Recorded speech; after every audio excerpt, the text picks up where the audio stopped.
최근 미국의 핵잠수함 한 척이 해저에서 미확인 물체와 충돌 사고를 일으켰습니다. 그런데 충돌 사고가 발생한 해역이 남중국해로 알려지면서 중국이 반발하고 있습니다. 지난 10월 미국의 핵 추진 잠수함이 남중국해 해저에서 충돌한 것이 알려지며 중국이 격하게 반발하고 있다. 이처럼 강대국들은 핵 추진 잠수함을 분쟁 지역으로 투입하며 영향력을 발휘하고 있다. 전시와 평시를 막론하고 은밀하게 적국의 해역을 누비는 잠수함은 대표적인 비대칭 무기 중 하나다. 현대 해전에서 잠수함이 가지는 의미와 비대칭 전략의 핵심 무기라 불리는 이유는 무엇인지 알아본다. 전쟁 없는 세상을 꿈꾸기에 전쟁을 연구합니다. 안녕하세요. 뉴스멘터리 전쟁과 사람 허준입니다. 안녕하세요. 강민주입니다. 인간의 잠수함에 대한 열망은 참으로 오랫동안 지속이 되어 왔습니다. 사실 1700년대에도 잠수함이 활용이 되기 시작했고요. 1900년엔 미국의 최초로 군용 잠수함이 등재가 됩니다. 그리고 지금까지도 비대칭 무기로서 잠수함은 최고의 역할, 최고의 가치를 인정받고 있죠. 네, 그래서 오늘은 역사 속 잠수함의 활약부터 현재 잠수함의 전력까지 얘기를 나눠보려고 하는데요. 먼저 문근식 교수님, 태상호 기자님 모셔보겠습니다. 안녕하세요. 반갑습니다. 네. 안녕하세요. 안녕하세요.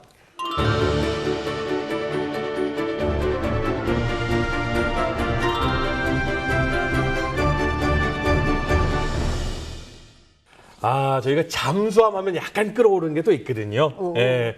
근데 이 잠수함에 대해서 대한민국에서 이분 빼고는 입도 열면 안 된다. 이런 말이 있을 정도로 대단하신 우리 교수님을 모셨습니다.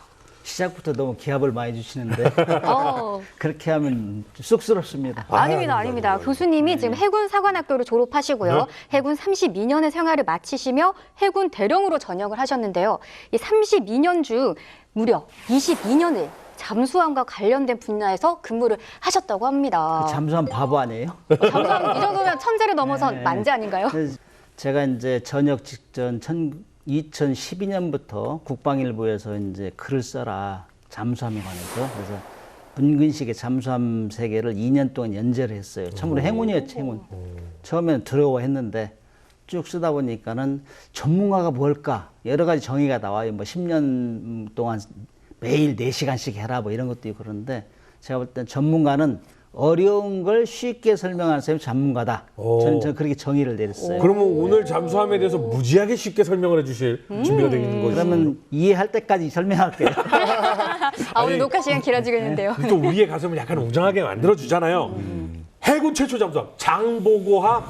이 장보고함을 독일에서 직접 인수를 하시고 해군 최초로 네덜란드 잠수함 함장과정 유학을 또 다녀오시고 거기에 해군에서 8번째 잠수함 나대용함의 함장까지 지내셨습니다. 제가 과분하게 해군에서 최초라는 용어를 좀 많이 수식을 달고 다녔는데 한국의 잠수함을 최초로 독일에 가서 한 2년 반 동안 교육받고 첫 번째 잠수 장보고함을 끌고 왔어요. 그 이후에 또 우리가 운용하다가 네덜란드에 가서 잠수함 함장 과정을 처음으로 갔어요. 아무튼 처음이라는 건 참 도전적이고 본인한테 영예지만 참 무거워요. 그래서 이게 참 어떻게 족적을 남길까 고민했는데 또 기회가 주어서 이렇게 잠수함에 대해서 쭉 설명도 하고 그럴 기회를 갖게 됐습니다. 함장님, 독일에서 배받고 잠수함을 타고 이렇게 오신 거예요? 잠수함을 타고 오려고 했어요. 근데 이게 잠수함은 원래 훈련을 받고 취역훈련하기 취역훈련 이제 해군에서 임무를 한다 해가지고 기를 다뤄 취역기. 그거 다르면 그때부터 어리도 싫고 아까 뭐 누가 얘기했던 총도 싫고 이렇게 해요. 근데 독일에서 우리가 인수받았을 때는 취역훈련이 안 됐어요. 그냥 인수만 받았기 때문에 어리도 없이 아무것도 없었어요. 그렇기 때문에 지중해를 거쳐서 오든지 아니면 태평양을 거쳐서 오든지 여러 가지 3가지 루트가 있는데 그쪽 오면은 무기가 있어야 되잖아요. 그렇지 없기 때문에 우리 수상 함정이 가서 호위를 해야 돼. 그럴 때 호위하고 그다음에 잠수함이 긴 거리를 항해하려면 굉장히 피곤하고 오래 걸려요. 120일이 넘게 항해를 해야 된다. 그래서 부득불 네덜란드에 있는 도크 익스프레스라는 상선이 있는데 거기에 이제 2,500톤까지 실을 수 있어요. 그 상선에 싣고 왔습니다. 35일에 걸쳐서. 와, 처음부터 그냥 귀에 쏙쏙 박히는데요. 그럼 이제 잠수함 이야기를 시작해 보겠습니다. 교수님, 잠수함이 이래서 특별하다라고 하는 어떤 뭔가가 잠수함은 있을까요? 화물으로 쓰면 잠수함, 물 밑에 잠기는 배예요. 그 잠수함 물 아래에 있을 때 가장 잠수함다워요. 그래서 사람들이 아이고 지상에 사는 것도 힘든데 물속에 어떻게 사느냐, 이거 불안한 배 아니야? 그런데 이제 잠수함 타는 사람 입장에서는 잠수함은 세상에서 가장 안전한 배다, 이 말을 표현할 때 모든 배는 어떠한 이유로든지 물속에 들어갈 수 있다. 그러나 자력으로 그 배의 힘으로 다시 물 위에 올라올 수 있는 거는 잠수함밖에 없다. 이렇게 맞네요. 얘기를 합니다. 이해가 합니까? 예. 네, 사실 잠수함 얘기하면 빼놓을 수 없는 거 유보트죠. 그럼요. 예, 잠수함 승조원들이 자주 쓰는 말이 있습니다. 뭔지 아세요? 어떤 거? 세상에는 딱 두 가지 함정이 있어요. 잠수함하고 표적이 되는 함정. 그게 잠수함 승조원 입장에서 보는 아주 비장한 각오거든.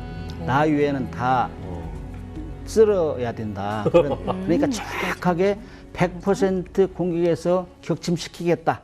이런 자신이 없으면 쏘지 말라. 그런 의미가 내포되어 있는 거예요. 그래서 이제 독일 2차 때 독일 잠수함 승조원들은 출항할 때 그 함교 알죠? 저 사진 보면은 두세 명이 배 몰고 가는 거 수상항해할 때 거기다가 빗자루를 거꾸로 달았어요. 출항할 때. 왜요? 맞춰보세요. 빗자루를 왜 거꾸로 달겠어? 어디다가요? 함교 그 마스트에다가. 다 쓸어버려. 물 밑에서 쓸어버리자. 적함을.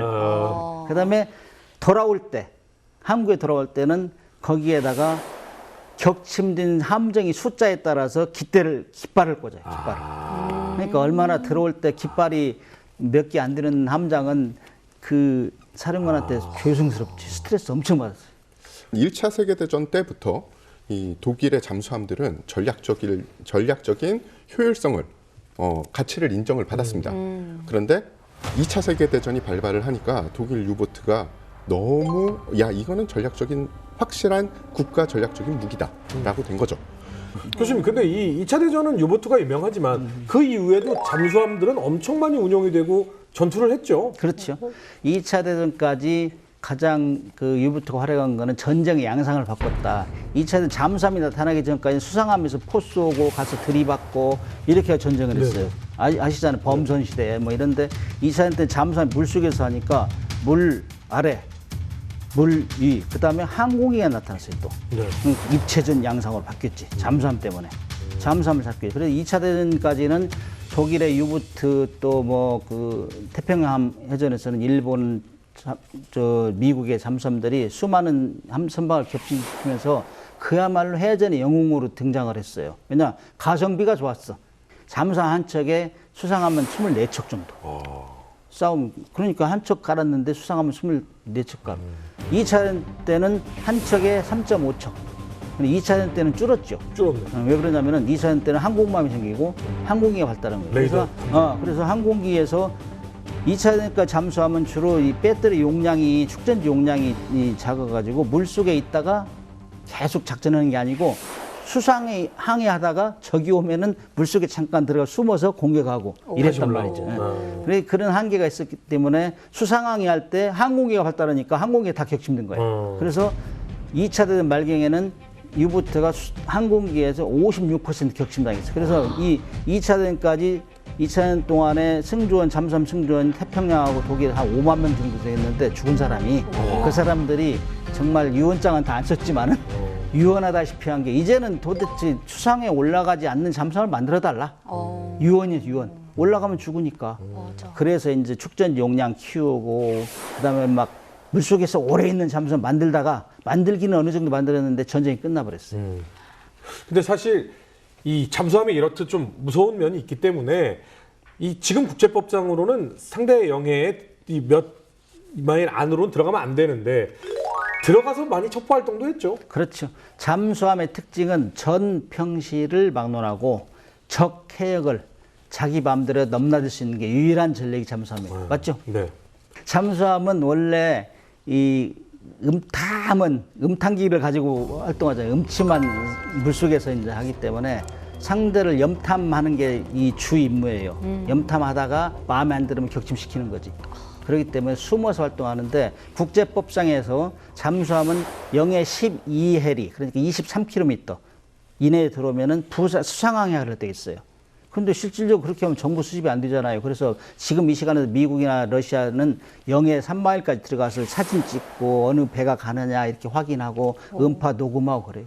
그리고 사실 전 세계에서 가장 위험한 지역 하면 여러 군데가 떠오르시겠지만 인도 파키스탄이 정말 위험한 지역이라고들 많이 하는데 이 두 나라가 잠수함으로도 전투를 했어요. 그렇죠. 잠수함은 2차 대전 끝나고 나서는 아시다시피 좀 이따 얘기하겠지만은 핵추진 잠수함이 생겼고 그 전에 이제 전투가 일어난 게 1971년도인데 그 1945년에 전쟁이 끝났으니까 네. 71년도만 한참 후지요. 네. 파키스탄은 뭐 잠수함 2척밖에 없었고 수상함도 열악했고 인도는 항공모함도 가지고 있고 잠수함도 가지고 있고. 근데 이제 인도가 파키스탄을 압박하니까 파키스탄에서는 우리 잠수함 2척 있어. 하나는 미국에서 가져온 거, 텐치급. 하나는 프랑스에서 가져온 건데 2척을 내보냈어요. 그런데 2척을 내보냈는데 미국에서 가져온 건 공격하다가 자기가 당해서 격침당했어. 거기에 이제 이 분개한 나머지 배 다프네급 잠수함 함장이 탁 숨어 있다가 인도 구축함을 격침시킵니다. 288명 중에 190명이 죽었어요. 그러니까 막 그 거대 해군이 출항을 못하는 거지 이제. 그게 이제 잠수함이 가성비가 좋다는 이유가 그거예요. 작은 해군, 약한 중소 해군국이 강대국에 필적할 수 있는 무기체계다. 비대칭. 여기서 이제 얘기가 나온 거죠. 비대칭의 대표적인 케이스죠. 그러네요, 진짜. 그리고 사실 옛날에는 그 소련과 미국 이래가지고 이제 냉전 체제였을 때 잠수함들이 엄청 그거에 대한 영화도 많이 나왔었잖아요. 그렇지, 붉은 시어로. 그렇죠. 근데 지금도 러시아와 미국이 서로 탐지를 하기 위해 쫓고 쫓기는 이런 일들도 있다면서요? 아직- 지금 만들 건데 제 귀에는 들려요. 또 미국 잠수함하고 러시아 잠수함은 지금 뒤따라다녀요. 붉은 시어로 있는 것 같이. 그렇지 않으면은 불안하거든. 자, 핵무기의 운반 수단은 3가지가 있어요. 전략 폭격기 제일 먼저 나왔죠. 네. 그다음에 폭격기 날아가다 교격당하니까 만든 게 ICBM 대륙간 항복탄. 30-40분 만에 미국과 러시아가 서로 공격할 수 있는 거. 그것도 날아가다 불편해. 왜냐? 포물선 거리에 날아가면 그 요격점을 요격해버리거든. 네, 저희 했거든요. 그러니까 만드는 게 SLBM. 서브마린 런치드 벨로스틱 미슬. 잠수함에서 쏘겠다는 거예요. 근데 지상에 있는 핵무기, 핵시설은 다 인공위성으로 감시하거든. 전쟁이 일어나면 내일 맨 먼저 타겟대로 공격할 거야. 그런데 그 핵무기를 물속에 숨겨놓으면 어떻게 할 거예요? 안 보이는데. 이런 경우도 추적해야 되겠다. 그래서 1959년도에 SLBM이 개발됨과 동시에 이제 미국과 러시아는 서로 이거 안 되겠다. 출항하면 핵무기 실은 잠수함 나가면 언제 나가나 확인해가지고 따라다니는 거예요. 그럼 물속에서 100% 잡을 수 있느냐? 네. 100%는 못 잡아. 그런데 놓쳤다가 또 추적하고 놓쳤다 또 추적하고 그래요. 근데 누가 나를 지키는 거하고 그냥 노마크 콩글리시로 노마크 찬스 있잖아. 노마크 찬스. 네. 그래서 아무도 안 볼 때 자기 마음대로 할 수 있는 거죠. 그렇죠. 그래서 누가 항상 날 감시하고 있어. 이거 틀리잖아요. 그래서 그런 전술이 지금 통용되고 있어요. 그러면 지금도 러시아 잠수함은 미국이 다 막 하고 있는 그렇죠. 거예요? 예. 미국도 마찬가지고. 정 궁금하면 가서 한번 확인 한번 해보세요. 하고. 너무 궁금하긴 하지만. 그런데 실질적 냉전 마크 놓치면 페널티 받아요? 이제 함장을 빨리 이제 찾는 못 사람은. 하겠죠. 이제. 진짜요? 근데 이제 반대로 3주 이상 들키지 않고 추적하는 미국 잠수함 함장은 대통령 표창을 받았어. 진짜요? 그만큼만. 되게 힘든가 보다. 그럼요. 그죠? 물속에서 그 잠수함을 따라 그러니까 추적하다가 러시아 함장을 뭐 47일까지 추적한 될 수 있어요. 와. 그렇게 하면은 그건 이제 브라인드 맨스 브러프라는 책이 있어요. 그 이 냉전시 하던 그 거기에 종사하던 승조원이 나와서 이제 옷을 벗고 그 뉴욕 타임즈에 게재했다고. 그러니까 이게 센세이션이 일어난 거예요. 그래서 이제 잠수함은 평시에 염탐하는 게 임무라겠잖아요. 그렇게 하면서 서로가 부딪힌 것도 있어요. 부딪혀가지고 잠수함 미국하고 러시아하고. 그런데 말을 못해. 왜? 다 다들 찔려가지고. 국제법을 어겨가지고 쉬운 말로 도둑질을 하러 어디 갔어 어느 집에 그래 담배 이렇게 올리니까 저기 또 도둑님이 보이는 거야. 이런 비슷한 거거든. 그래서 얘기를 못하고 쉬쉬하는 거예요. 그렇게 되는 도둑놈 집이 참 안타깝게도 우리 동해. 우리 동해에서 그랬던 진짜요? 거예요? 동해가 잠수함이 환경하기가 너무 편하고 너무 좋은 곳이래요. 아까 얘기하셨지만 미국이 러시아 배를 잠수함을 3주만 쫓아다녀도 표창을 받을 정도로 그렇게 힘든 일인데 그 얘기는 잠수함이 엄청난 비대칭 무기임에 확신한 거잖아요. 그죠? 예, 비대칭 전략 혹은 비대칭 무기는 우리가 힘으로 같은 힘을 따라갈 수 없을 때, 네. 그럴 때 사용하는 게 바로 비대칭 전략입니다. 예를 들어서 어떤 국가는 정규군이 너무 세. 그럼 저희가 정규군 전력이 안 되면 전쟁을 해봤자겠죠. 그죠. 그럼 저희는 특수부대를 키우는 거예요. 그럴 때는 특수부대가 비대칭 전략. 또 다른 나라는 수상 전력이 너무 세. 그러면 우리가 수상 전력이 안 됐을 때 전쟁을 하면 또 질 수밖에 없겠죠. 이럴 때는 잠수함이 비대칭 전략이 되는 겁니다. 대표적인 게 조금 전에 얘기했던 인도 파키스탄전. 작으니까 잠수함으로 승부를 보려고 하는 거. 가장 인류에서 비대칭 무기로 가장 현재 성공을 한 나라, 성공이라고 보면 재미를 보는 나라, 북한이라고 하는 거죠. 북한은 70년대 중반, 80년대 초반까지만 해도 우리보다 군사력이 사실 셌어요. 그렇기 때문에 그리고 지금 상황은 GDP가 한 우리가 50배 이상이 많아요. 전쟁은 돈 없으면 지잖아요. 그리고 우리가 무기도 재래식 무기는 거의 수준도 높고 그래서 북한이 90년대, 2000년대 가면서 결심한 게 비대칭 무기로 승부를 보자. 북한이 경제력도 약하고 그러지만 그거를 비대칭 무기로 커버하겠다. 이 예를 좋은 예가 있기 때문에 말씀드리는 겁니다. 그럼 세계적으로도 잠수함을 당연히 많이 운영을 하고 있겠네요. 그렇죠. 이제 가성비가 우수한 게 잠수함 전력이기 때문에 현재 지구상에는 약 532척. 이 척수 한두 척은 차이가 나요. 네? 매년 이제 카운팅하면서 그 중에서 디젤 잠수함이 391척 정도, 그다음에 핵추인 잠수함이 141척 정도 있어요. 그래서 점진적으로 핵추인 잠수함이 늘어난 추세단 말이죠. 그런데 이제 핵추인 잠수함에는 우라늄이라는 걸 사용하기 때문에 정치적으로 좀 제재가 있어요. 아까 교수님께서 이 디젤 잠수함이 있고 핵추진 잠수함이 있다고 하셨는데 그러면 잠수함의 이 분류가 디젤과 핵 이 두 가지 방식으로 분류가 되는 건가요? 디젤 잠수함이 아까 391척 있다 했잖아요. 핵추진 잠수함은 141척인데 디젤 잠수함하고 핵추진 잠수함은 추진 방식이 디젤 잠수함은 디젤류 디젤차 가지고 있는 사람들 있죠. 네. 그거예요. 그거를 이용해서 엔진을 돌리면 엔진으로 발전기를 돌려요.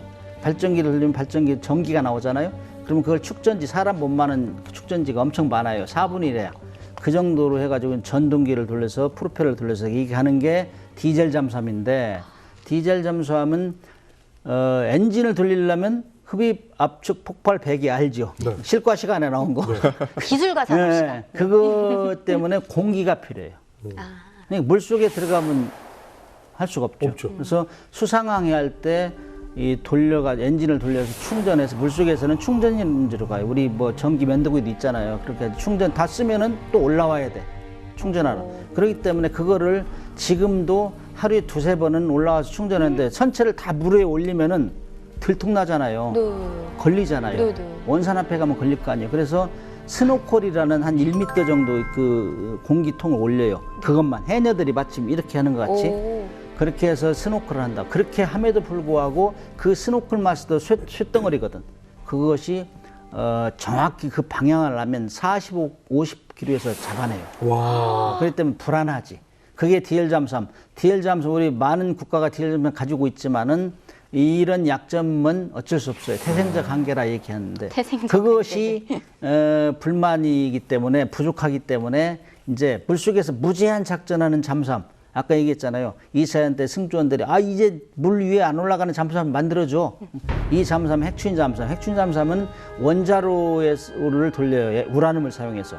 원자로를 돌려가지고 터빈을 작동하고 터빈에서 발전기를 돌려서 이제 전기가 생산되기 때문에 원자로는 어느 정도 작동하면은 물이 끓어가지고 그 고압 전기가 나오거든. 그래서 공기가 필요 없어요.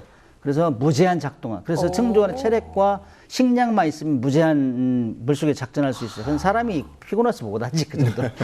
아무튼 그렇게 엄청난 차이가 나요. 진짜 엄청난 차이네요. 자동차로 치면은 하이브리드 차량이 바로 재래식 디젤 배터리 방식이라고 봐도 그렇겠네요. 그렇죠. 네. 그러니까 사실 왜 디젤은 물속에 오래 못 있지라고 생각하면 당연히 공기가 필요하니까 공기를 보충해서 디젤을 막 돌려서 축전을 한 이후 들어가서 전기 쓰고 전기 떨어지면 올라오고. 근데 핵 잠수함은 공기가 필요 없으니까 계속 안에서 전력을 생산하고.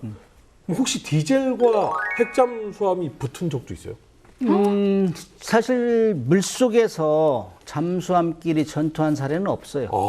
왜냐하면 잠수함은 물속에서 수상하게 있는 함정을 공격하도록 디자인이 되어 있다고. 그래서 그렇게 해야 많은 함정을 격침시킬 수 있다는 얘기예요. 그럼 포클랜드 해전에서는 직접 붙지는 않았지만 전력으로 사용된 건 디젤과 핵잠수함이 전력으로 사용은 됐죠. 그렇죠. 이제 현대전에서 핵추인 잠수함이 전투에 참가한 최초의 사례가 1982년 포클랜드 해전이에요. 오. 그래서 그때는 아르헨티나 갈티에리 정권이 내부가 불안했다고 탄핵이기 위해서 이 국민들의 시각을 돌리기 위해서 옆에 있는 영국령 포클랜드를 무단 점령해버렸다고. 이 대처 수상이 그냥 완전히 극도로 화가 나가지고 그러니까 어떻게 할까 하다가 물속에서 은밀하게 할 수 있는 게 뭐냐. 표시 안 나게 확전을 시키지 않고 할 수 있는 게 뭐냐. 그것이 이제 잠수함이 일본으로 떠올랐기 때문에 핵추인 잠수함 5척하고 디젤 잠수함 1척을 거의 같이 보냈어요. 그게 7,800마일, 14,500km인데 핵추인 잠수함은 그냥 영어로 하면 without stopping. 그냥 바로 가가지고 2주 만에 가서 아르헨티나 춘향함을 격침시켜버린 1,800톤짜리를. 그러니까 바짝 얼어가지고 해군들이 나오지를 못한 거예요. 그렇게 하면서 바다에서 모든 정보를 수집하고 상륙전 정보 이런 거 다 수집해서 본국 항모 전단에 보냈어요. 수상함정이. 그래서 거의 뭐 제해권, 해군용어로 제해권을 장악했다. 그럼 전쟁이 거의 끝나간다는 얘기죠. 물론 뭐 항공기 전투도 있고 수상함 전투도 있었어요. 그러나 그렇게 해가지고 잠수함이 가서 종이무진, 핵추인 잠수함이 종이무진한 거지. 어떤 사람은 그래서 포클랜드 해전은 그 핵추인 잠수함이 원맨시로 끝났다 이렇게 얘기하는 사람도 있어요. 같이 출발한 핵추인 잠수함하고 영국에 같이 출발한 디젤 잠수함은 영국 디젤. 5주에 도착. 5주면은 다 상황이 거의 넘어. 끝날 때. 그래서 대처 수상이 전쟁 끝나고 디젤 잠수함 뭐 했지? 그래서 이거 계속 유지해야 돼? 이런 의문점이 생겨가지고 90년대 초에 디젤 잠수함 다 캐나다로 매각하고 영국하고 미국하고 프랑스는 지금 다 핵추인 잠수함을 보유하고 있어요. 2차 대전까지 그렇게 혁혁한 공을 세운 잠수함이고 해전이 양상을 바꿨는데도 불구하고 그렇게 됐다. 그래서 핵추인 잠수함, 원자력 추인 잠수함, 핵잠수함, 원자력 잠수함 다 같은 얘기예요. 네. 같은 얘기. 추진원이 핵이다. 원자로다. 네. 그래서 핵잠수함이 디젤 잠수함보다 성능이 우수한 걸 제가 5가지. 속지, 공, 그다음에 생보 이렇게 속지, 공생보 이렇게 했다고. 첫째, 속력. 네. 아, 속. 속력이 엄청 차이 나는 거. 핵잠수함은 KTX, 디젤 잠수함은 완행열차. 그래가지고 지구가 4120km인데 핵잠수함은 40일이면 돌아요. 그럼 40일이면 뭐 식량 가지고 나가고 승조원도 간단히 운동하듯이 갔다 오는데 디젤 잠수함 140일. 그러면 가다가 식량도 실어야지, 승조원 쉬기도 해야지. 그렇죠? 차이가 엄청나다. 그래서 그 아르헨티나 포클랜드 전쟁 때 극명하게 차이 나는 속력 때문에. 그다음에 지속 능력, 잠수함은 물속에서 얼마나 오래 있느냐. 오래 있는 것이 바로 은밀성이거든. 그렇죠? 그래서 뭐 승조원은 식량과 체력과 식량이 있으면 충분하니까 그래서 무제한 작전이 가능하다고. 그래서 아르헨티나 그 전쟁 때도 그 수상한 빠른 속력을 따라다닐 수 있던 거예요. 따라다니가 들키지 않고. 디젤 잠수함 같은 경우는 속력도 안 되고 자주 올라와야 돼요. 충전하기 위해서. 그럼 들통나잖아요. 그다음에 공격 능력이 좋아요. 왜냐? 원자로가 계속 돌아가기 때문에 전기가 많아. 디젤 잠수함 전기 쓰면 올라와야 되니까. 그래서 이제 배를 크게 만들 수 있잖아요. 배를 크게 만드는 당연히 SLBM도 크게 만들 수 있고 어리도 많이 실을 수 있고. 근데 공격 능력이 우수하다. 그다음에 생존 능력이 우수하다. 왜냐? 디젤 잠수함 함경 공격하면 아까 말씀하셨지. 잠수함과 표적 2개다. 모든 표적을 정확하게 공격해야 되니까. 그래서 디젤 잠수함은 한 발 쏘면서도 긴장하고 또 내가 당할 걸 생각하고 도망갈 준비를 해야 돼. 제2의 공격하기는 정말 어려워요. 왜냐하면 쫓아가면은 충전하러 올라가야 되니까. 그렇죠. 그런데 핵추인 잠수함은 공격하고 걸리면은 전속으로 도망가면 끝나. 그러니까 생존 능력이 우수하다. 그다음에 모든 그 해군 세력 중에서 가장 오래 늦게까지 물속에 머무를 수 있는 게 핵추인 잠수함이에요. 안 올라가도 되니까 거기에 핵무기를 싣고 있으면은 마지막까지 우리 국가가 초토화돼도 그 한 발로 상대를 타격할 수 있어요. 핵무기, 핵 SLBM으로. 그러면 보복 능력이 우수한 거죠. 이해 갔습니까? 네. 네. 이게 차이입니다. 그래서 제가 이제 국방일부에 글 쓰면서 제가 대령 출신이지만 어록을 하나 남긴 게 있어요. 디젤 잠수함은 해전의 양상을 바꿨고, 핵추진 잠수함은 해전의 종결을 앞당겼다. 이렇게 들으면 핵추진 잠수함이 여러모로 진짜 완전 유리해 보이는데 이 친구도 단점은 있겠죠. 예, 그래서 많은 사람들이 그 이야기를 해요.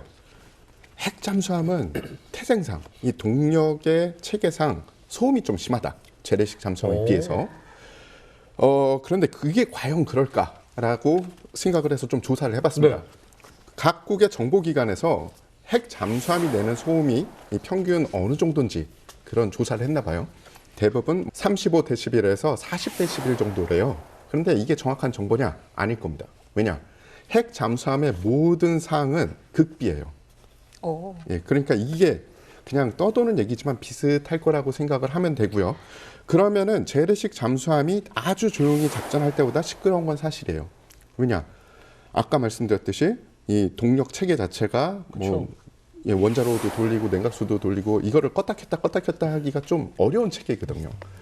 하지만 교수님께서 말씀하신 것처럼 그럼 잠수함 작전을 그냥 소음으로만 다 평가할 것이냐? 아니죠. 일단은 처음 제일 중요한 것 중에 하나는 이겁니다. 과연 이 작전이 단기 기습이냐 아니면 장기 작전이냐. 단기 기습이면 재래식 잠수함이 유리할 수도 있어요. 하지만 언제 우리가 공격할지 모르는 장기 작전이다. 그럼 핵잠수함이 아주 유리하죠. 그리고 또 해저 지형도 또 어느 관건이 된다고 봅니다. 왜냐? 핵잠수함이 다니기 힘든 해저 지형도 있어요. 반면에 핵잠수함에게 훨씬 유리한 깊은 해저 지형도 있습니다. 이 핵잠수함들은 빠른 속도를 낼 수 있고 자막 능력도 재래식 잠수함에 비해서 비교적 뛰어나요. 그래서 적에게 공격을 받으면 공격을 피할 수 있는 심도로 자망하고 회피하기도 핵잠수함이 유리하죠. 그래서 이거는 일장일단이 있다. 이게 소음이 핵잠수함이 좀 심하니까 핵잠수함이 불리하다. 이런 거는 좀 아니라고. 대부분의 사람들이 이제 소음이 많다. 그걸 약점으로 취급하는데 소음이 80년대 중반까지는 핵추진 잠수함이 좀 시끄러웠어요. 그러나 이제 요즘에는 기술이 하도 발달해가지고 소음으로 밖으로 나가는 걸 차단하고 밖에서 나를 잡을 때 음파를 보내는 걸 흡수해버리고 이런 기술이 많이 발달했어요. 그래서 지금은 저도 2002년도에 림팩훈련 갔다 왔는데 오고 가면서 미국 핵잠수함하고 훈련해요. 그럼 서로 잡기 힘들어. 어떤 사람들은 뭐 TV 나와가지고 잠수함 타지도 않은 사람들이 핵잠수함 시끄러워서 안 된다더라. 왜 그런 게 필요하냐 이런 얘기하는데 가서 훈련해보라고. 그럼 잡기 힘들어요. 그 정도로 기술이 발달된 거예요. 그럼 디젤 잠수함은 데시벨이 어느 정도 돼요? 데시벨 하면 잘 알아요, 누가? 그러니까 몰라요. 차이가 어느 지하철 정도인가? 수준이 120 데시벨 그러거든, 지하철 수준이. 엄청 근데 그건 비교할 수 없고 정말 그 잠수함에서는 내가 조용해야 안 잡히거든.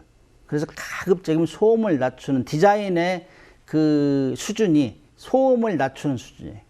그래서 뭐 몇 데시벨이면 잘 모를 거예요. 그래서 사실 디젤 잠수함이 전기 충전해서 내려가면 전기 자동차 소리가 나는 거잖아요. 아예 안 난다고 봐야 되는 거예요. 근데 이제 전기 자동차 소리가 나는다고 볼 수 있는데 그게 이제 스크류가 돌아가니까 스크류 소리. 함정은 잠수함 스크류 소리에서 많이 잡혀요.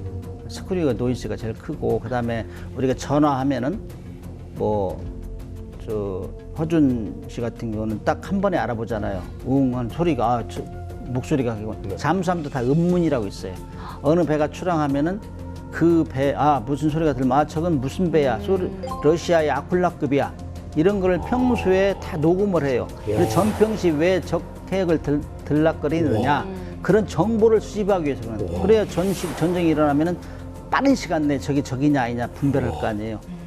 사람 음성 불일치 일치하는 것처럼 잠수함 소리를. 그렇죠. 그걸 다 데이터베이스 하는 거예요. 어떻게 보면 그래서 함부로 얘기하면 안 돼 어디 가서. 어떻게 얘기 안 보면 합니다. 네, 어떻게 보면 빅데이터랑 AI를 제일 먼저 사용한 게 잠수함일 수도 있어요. 그렇겠네요. 자, 근데 중요한 것이요. 네네. 얘기를 안 할 수 없잖아요. 불과 얼마 전에 해군의 날이었습니다. 그리고 한국 밀리터리 좋아하시는 분들 한국 잠수함에 대해서 엄청 자긍심 갖고 있거든요. 한국 잠수함은 언제 시작이 된 거예요? 한국 잠수함은 1992년도 10월 달에 독일에서 처음으로 인수를 했죠. 예. 그 전에 이제 해군에서는 아까 얘기했지만은 해군은 입체 작전, 입체 해군을 구비해야 정확한 군이다 이래요. 잠수함, 수상함, 항공기. 네. 근데 잠수함이 없었어요. 제가 1986년도에는 잠수함을 찾겠다는 교육을 미국에 가서 받았다고. 그때는 잠수함이 없었어요. 근데 갔다 와가지고 잠수함을 잡으려고 했는데 잠수함을 타게 됐어요. 그게 이제 1990년대. 내 맘대로 안 되는 거야, 인생은. 그래서 독일에 가서 교육받고 가져온 게 1992년도. 그래서 지금은 그 도입 이후에 29년 됐는데 그동안은 우리가 독일의 잠수함 1200톤짜리 9척, 1800톤짜리 9척에서 원자재를 사다가 대우조선해양과 현대중공업에서 조립 생산을 했어요. 근데 그 조립 생산하면서 리엔지니어링도 하고 수리하고 하면서 우리가 터득한 기술로 2008년도부터 우리가 3,000톤급을 독자적으로 만들어서 이번 8월 13일 날 해군에 인도했어요. 그러니까 대단한 나라죠. 29년 만에 했으니. 그래서 이제 여러 경쟁 국가에서 제대로 만들겠느냐. 그래가지고 우리를 좀 약간 보이지 않는 방해 공작도 하고, 왜 경쟁자니까. 그럼에도 불구하고 우리가 스무스하게 기간 내에 인도를 했다는 거예요. 그래서 디젤 잠수함 중에서는 가장 성능이 뛰어날 거예요. 우리 전 세계에서. 거기엔 수직 발사관도 6개나 있고. 사실 별로 좋아하는 제목은 아닙니다만 요즘에 이런 제목 쓰는 그 곳들이 많아서 별로 좋아하지는 않습니다만 이건 실제라서 해외가 깜짝 놀란 이유 뭐 이런 한국 잠수함 이 개발 속도와 이 실력은 정말 해외가 놀랄 정도였는데 우리 앞서서 개발한 나라들도 있죠. 아, 그럼요. 우리나라가 세계에서 12번째로 독자 설계를 한 잠수함을 만든 국가입니다. 물론 앞선 나라도 있죠. 뭐 전통의 강국, 미국, 영국, 프랑스, 러시아, 네. 뭐 중국, 뭐 심지어 독일 빼셨습니다. 예, 독일도 들어가죠. 당연히. 독일, 뭐 네덜란드, 일본. 네네. 그리고 조금 기분은 안 좋지만 북한도 사실은 아하. 잠수함 건조는 우리보다 먼저 했어요. 그렇군요. 그렇죠. 하지만 좋은 잠수함을 건조했냐? 그건 아하. 아닙니다. 예. 근데 안타깝게도 우린 아직 핵 추진 잠수함이 없습니다. 이거 이대로 가야 됩니까? 지금까지 제가 설명을 드렸는데 핵추진 잠수함 필요하다고 생각하세요? 안 해요? 당연히 필요하다고 생각이 드는데요. 그럼 허준 씨가 필요하다면 될 겁니다. 그럼 제가 어떻게 답안 얼마라도 보탤까요? 오늘 한번 말씀하셨으니까 네. 다음 방송 때도 계속 강조해 주시고 네. 아무튼 너무나 극명한 능력 차이 때문에 핵추진 잠수함 모든 국가가 갖기를 원해요. 그러나 몇 가지 이유가 있어요. 못 갖는 이유. 첫째는 정치적인 이유. 왜냐하면 우라늄이 들어가기 때문에 우라늄은 핵무기로 만들 소지가 있잖아요. 그래서 IAEA, NPT 감시를 해요. 네. 그게 첫 번째 이유고, 그 다음에 좀 비싸요. 건조비가. 네. 그 다음에 기술적으로 좀 고난도라고. 그래서 이런 것 때문에 갖지 못하는데, 아무튼 우리도 92년도에 디젤 잠수함 갖고 나서 지금쯤은 우리 핵추진 잠수함 갖겠다는 게 국민적인 공감대가 지금 형성이 됐어요. 그 여론이 급변한 이유는 2016년 8월 24일 날 북한이 SLBM을 쐈잖아요. 네. 아까 얘기한 대로 SLBM은 핵무기를 불속에 숨긴 거거든. 네. 그거를 추적 감시할 수 있는 거는 핵추진 잠수함만 할 수 있어요. 왜냐? 속력을 2~3배 낼 수 있어야 돼. 그 다음에 추적하다가 들키면 도망가야 돼. 다시 또 추적해야 돼. 고속으로. 그런데 디젤 잠수함 할 수 없죠. 충전해야 되니까 올라와서. 그래서 핵추진 잠수함이 필요하다. 그래서 10중 8구가 지금 핵추진 잠수함을 가져야 된다 해서 지금 관련 기관에서 연구도 하고 그렇게 열심히 하고 있습니다. 29년 만에 독자적으로 만들었는데 국민적인 바람이 그거라면 또 곧 가지 않겠습니까? 특히 여기서 뉴스 멘탈에서 얘기했으니까 확실히 만들 거라고 봅니다. 근데 우리나라가 잠수함 자체 개발 가능하죠. 그리고 핵 기술, 우리나라가 이 원자로 기술은 굉장히 전 세계적으로 뛰어난 나라 중에 하나니까 국민적인 지지만 있다면 당연히 이게 융합돼서 만들어내는 것 자체는 어렵지 않을 그렇죠. 거다. 잠수함 핵추진 잠수함은 두 가지의 키가 잠수함을 독자적으로 만들 수 있느냐. 네. 금방 만들었다고 했죠. 네. 네. 그다음에 원자로를 만들 수 있느냐. 원자로를 소형으로 이제 만들어 가지고 함정에 집어넣어서 연관 이제 인터페이스를 시키는 이런 기술이거든요. 네네. 그걸 함정 최적화 기술이라고 하는데 지금 우리는 UAE, 요르단 이런 데 스마트 원자를 수출하고 하고 있죠. 그래서 우리가 원자력 국가 5위예요, 5위. 그렇기 때문에 기술력은 돼 있다. 그래서 정치적으로 거기 이제 우라늄이 들어가는데 우라늄은 주로 미국에서 사와요. 그래서 미국에서 사오는 우라늄은 쓰려면은 군사적으로 사용 못하게 돼 있어요. 네, 근데요, 문득 잠수함에서 생활을 하면 어때요? 그냥 잠수함은 이렇게 표현하면 좀 비속하다고 얘기할지 모르겠는데 좌우지간 전생에 죄를 많이 졌던지 좀 답답하잖아요. 그래서 우리가 이제 지상에서 살면은 우리가 가장 쉽게 얻을 수 있는 게 공기, 물, 그다음에 뭐 운동도 마음대로 할 수 있고, 근데 그것이 제한이 돼요. 그래서 일단 들어가면은 공기가 탁하고, 그다음에 물은 또 엄청나게 아껴 쓰다가 한 일주일 정도 되면은 가지고 나간 거 다 써서 이제 해수를 전기분해해서 이제 소금 제거하고 뭐 그래서 이제 삼투압 작용해서 소금 제거하고 맛없는 물. 그냥 잠수함을 타면은 공기가 맛있다, 물이 맛있다는 걸 느껴요.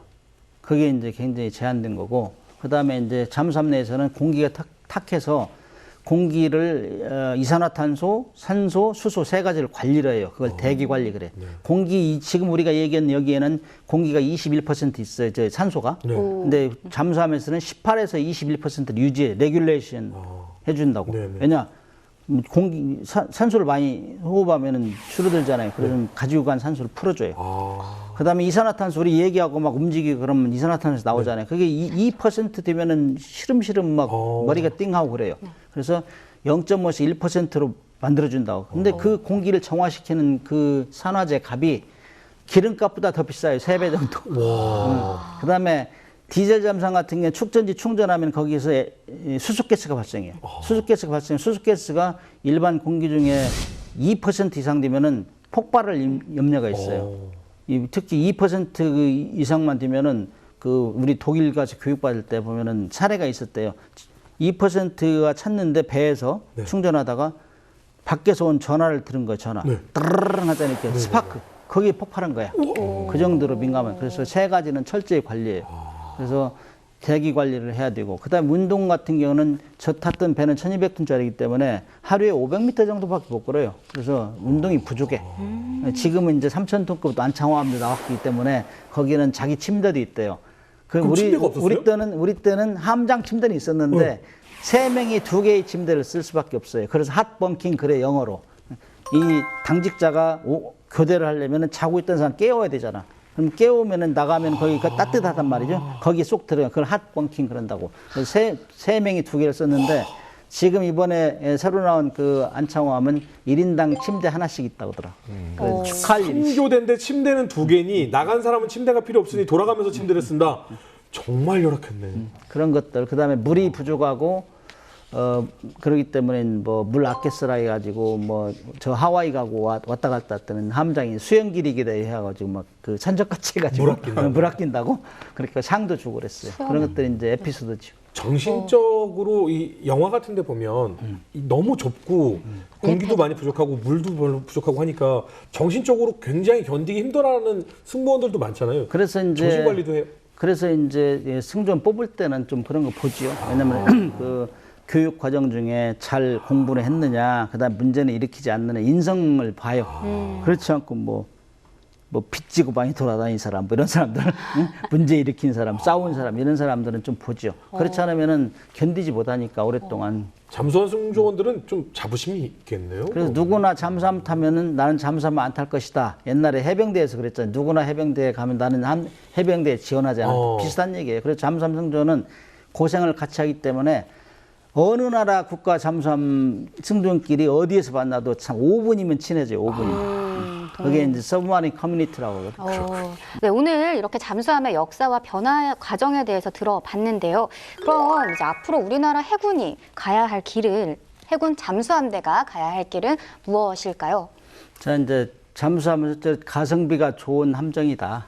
그래서 아까 핵추진 잠수함 얘기도 나왔지만은 비록 어떤 정치적인 문제나 그다음 비용적인 문제 이런 것이 좀 다소 부담이 되더라도 우리의 국민의 생명과 재산을 볼 수 있는 가장 가성비가 좋은 무기체계 뭐냐 이걸 생각할 때 핵추진 잠수함이다 그러면은 우리가 한다면은 핵잠수함만 6척 정도 해가지고 이제는 우리가 북한은 핵무기를 빼놓고는 능가한다고 봐요. 그렇기 때문에 이 대주변국 특정하지는 않겠지만은 우리가 과거에 우리 국민이 얼마나 침략을 많이 받았어요. 그래서 그런 거에 되풀이지 않으려면은 바로 저희들은 그 대주변국까지 억제할 수 있는 능력을 보유해야 된다. 그리고 핵잠수함, 핵무기는 만들지 않겠다고 국가 정책적으로 정했다 이게요. 그래서 핵무기가 개발되면 바로 적용할 수 있는 모든 기술은 준비해야 된다. 그 포텐셜 파워를 구비해야 된다. 기술까지 그런 생각을 해봅니다. 그리고 오늘 이렇게 또 짧은 시간 내 잠수함 얘기는 하면 3박 4일에도 부족해요. 근데 3박 4일 동안 듣고 싶어요. 짧은 시간에 하다니까 저도 굉장히 바빴는데 앞으로는 좀 여유 있게 얘기할 수 있도록 한번 두세 번 더 해주세요. 네, 정말로요. 그러니까 오늘 너무 부족해서 더 많이 듣고 싶습니다. 저는 무기 체계가 완성이 되려면 그 무기 체계를 운영하는 사람들이 아주 중요하다고 생각을 합니다.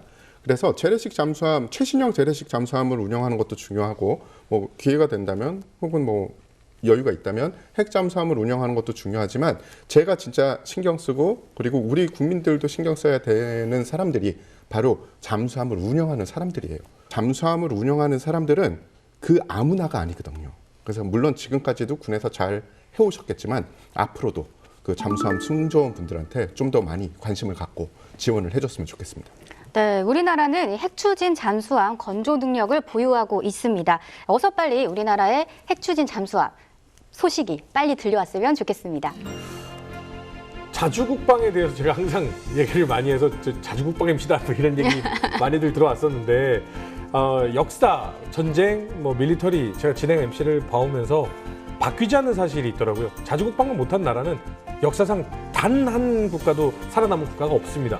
근데 가성비 좋은 자주국방 방법이 있다.